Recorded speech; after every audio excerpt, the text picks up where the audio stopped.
Hey everybody, John Van Dweller. Today is Monday, September 17th, 2018.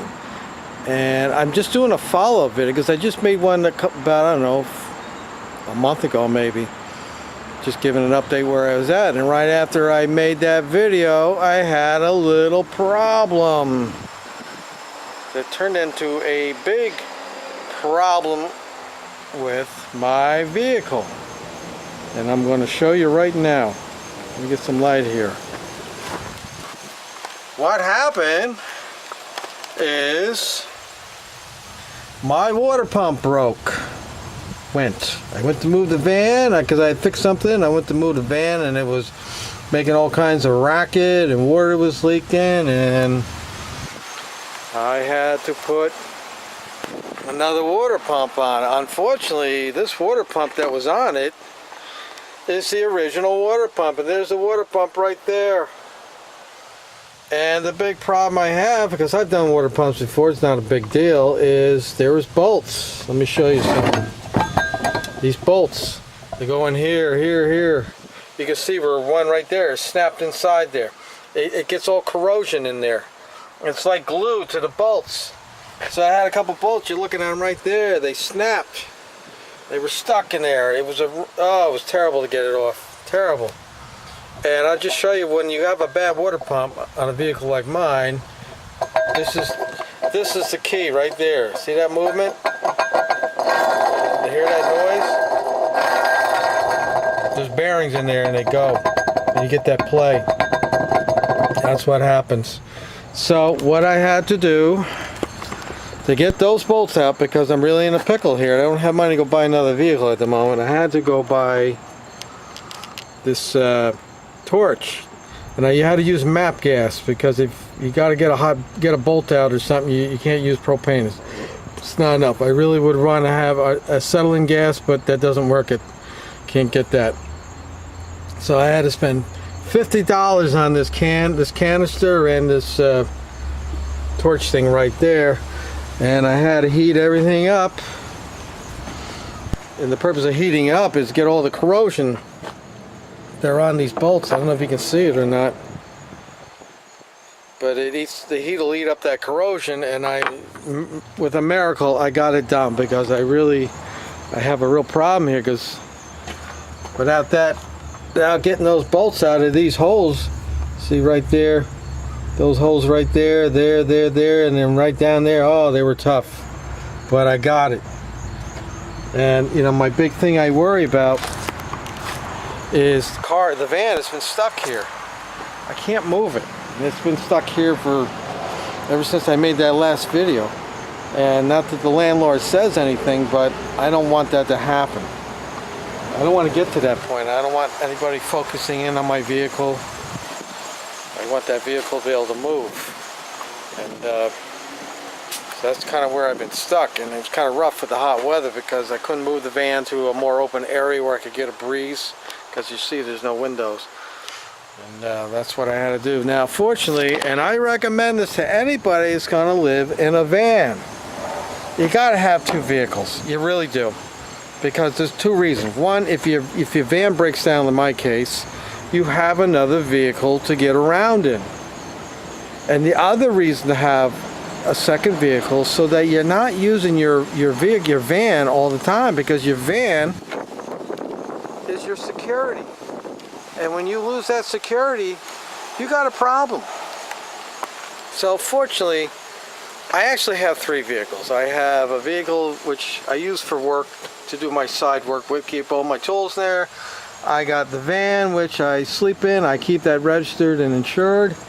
And then I have my nicer vehicle right here, my Ford Expedition, which I do all my running around in that vehicle there. And that vehicle also is big enough, and I bought this for the purpose of this in case it happened, but I did want a Ford Expedition. But I'll open this up.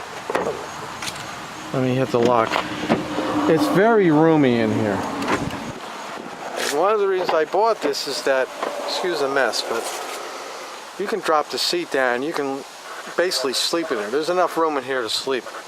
And you can sleep low, and maybe put curtains up in the windows, and you can be you can survive. So my Expedition is my backup. In case something would happen to the van, I didn't have the van to sleep in. And this van being stuck here for a while, I was concerned that maybe one day it'd get towed on me or something, but as you can see, there's other vehicles in this parking lot behind the shopping center here that haven't moved in months and nobody's complaining. And I think as long as we don't take up parking spaces from the store, and the stores all know who I am. They don't know what I do, but they know who I am. And there hasn't been a problem so far.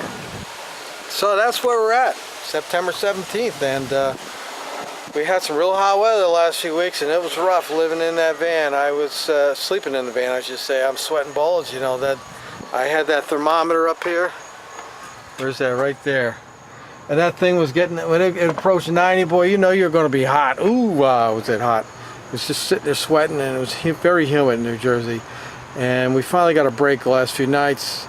We got the remnants of a hurricane coming in, so today's a little humid, but it's been cooling off at night. And the last 2-3 nights, it's gone down in the 60s. And I gotta tell you, 60s, mid to low 60s, it's great sleeping weather in the van. It really is. So that's what's happening. But the long-range plan here now is I gotta think about getting another vehicle. I thought maybe I'd get a minivan. I saw that other gentleman, the black guy that has a minivan, his four-wheel life or whatever he calls it. I forget his name, but I watch his channel once in a while, and I said, you know, a minivan would be nice. The only thing is a minivan's got less room, and but the minivan is more low-key, doesn't grab as much attention as a large van does, like mine. But these Econolines have a lot of room in them, and they're very spacious, and you can make something out of them. And also, the other advantage is in the winter, you put one of those buddy heaters in there, they can really generate some heat, and if you got that in a minivan, oof, I think that's going to be pretty hot. Be opening all the windows.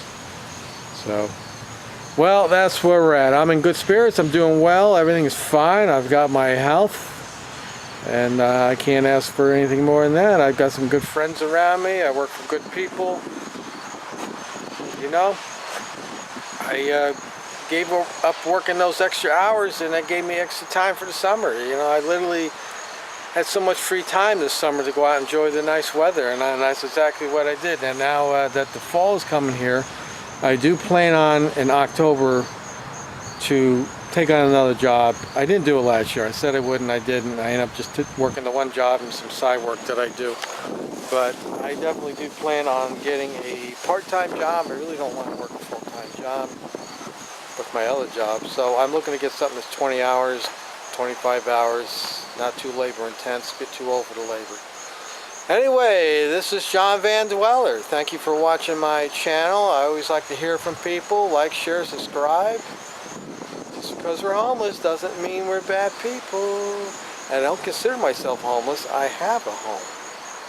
I may be home life challenged. That might be a possibility. Be challenged.